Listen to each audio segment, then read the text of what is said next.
Alright, so today we're going to use GeoGebra, and it's going to be a fair amount of work, and it's going to teach you basically everything you need to know about this program, and we're going to use it quite a bit for this unit, and you'll probably use it in high school as well, so it's worth getting into. So we're just going to geogebra.org, easy money.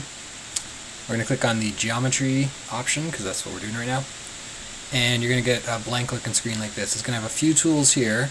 If you click more, you'll see all the tools that we're going to actually use today are there, so that's perfect. And you can actually click more again, and there's even more. So you can kind of experiment if you put your mouse over them. It'll give you a clue as to what they are. There's one for slope. But anyways, we want to put on our background, because today we're going to be making a parallelogram, and this is from our book on page 284. So it actually is asking us to use a isometric paper. So here where it says show grid, we can click, and we have all these different options. Right now it's on no grid, but there's lots. So we're going to turn on isometric, which is like dot paper basically. And we can also, if you want, you can turn on the Cartesian plane here. Totally up to you. I'm going to leave it on. So in the book it's asking us to make basically what is a large parallelogram, and inside it is four smaller parallelograms. So there's lots of ways to do that in GeoGebra. You can use the line tools, you can use segments. I'm going to basically just make one big one, but I'm going to be keeping in mind as I make it that I'm making four smaller ones. So this is going to be the top of one smaller one, so I need to have two smaller ones, so that would make me enough room for two, because there's enough room for one, enough room for two, so I can put point B there. If you're looking at the book, you're probably noticing that those are actually labeled C and D with an E in the middle. So we're going to have to change these, but we'll get there. So now I start to go down. That would be one parallelogram's right side, and there's the second, so I can put a point there. And then finally over here, and I can connect it to close to my larger parallelogram. So I do need to relabel those points, so I'm going to do that right now. So this one is supposed to be C. So if you click right here, you can just type in C and then enter, and it'll change the names. Kind of annoying, but that's what we got to do.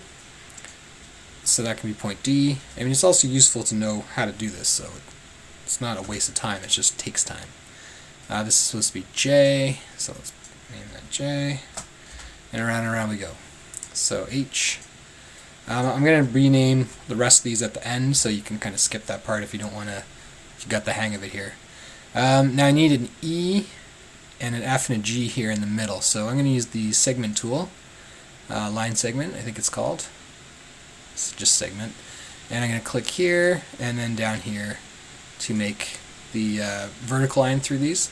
Now one thing you'll notice is that I have snap to grid on, so it's snapping to all these what would be dots on dot paper.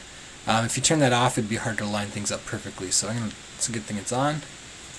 I'm going to go across here, and now I've got my four parallelograms, and they're congruent, they're all exactly the same.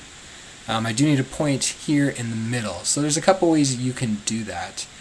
This is probably the best one to know. So right here is called intersect, and basically it's just looking to add a point different ways, and this one's looking for where two line segments intersect, which is right there. And the last thing you see in your book is a point midway between what are E and F in the book and are currently C and G. There's a cool little midpoint tool right here in construct. So I just click on C, click on G, and it gives me the point right in the middle. So that's all the points I need. So I'm going to go ahead and relabel them. So if you've already kind of got the hang of that, you can skip ahead a little bit here instead of watching me just relabel points, which is going to be thrilling. There's E, B, oops, E, F, and M,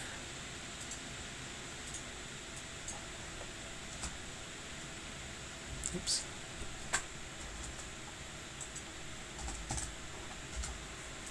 so I got C, E, D, it's supposed to be A,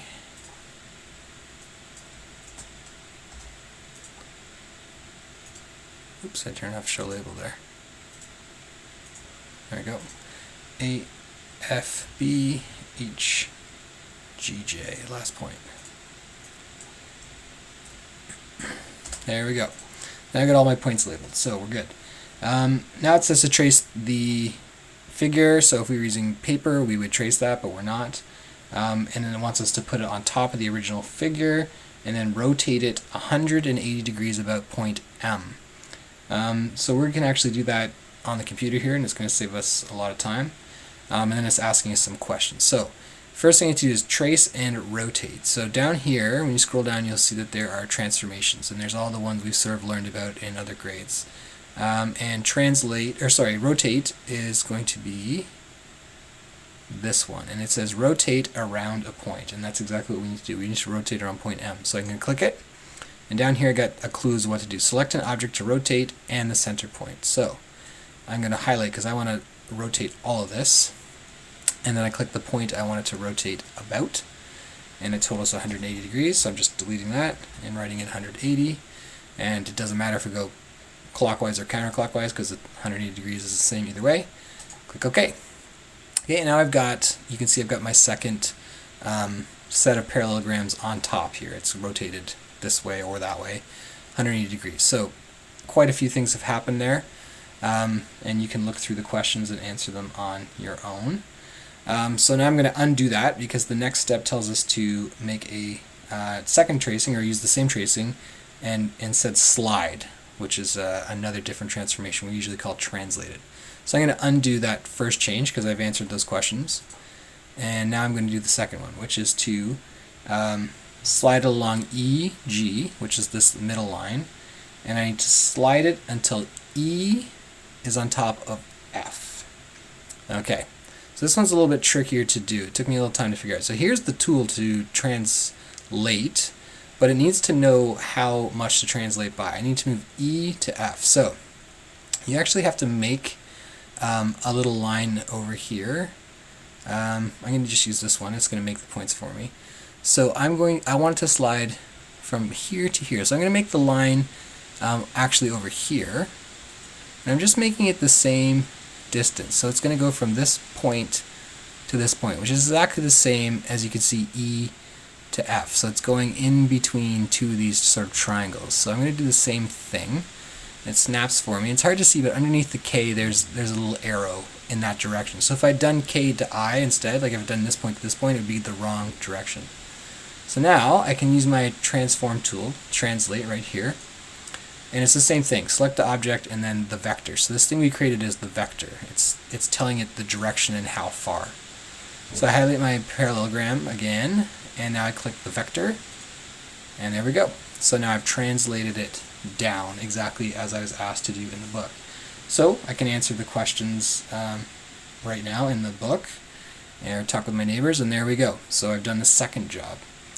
And now it's asking me just another question about some of the angles. So I can undo again, and I've got my original here, and I can answer those final questions. So take a bit of time, but we've learned a lot. We've learned how to use the transform tools, a couple of them anyways.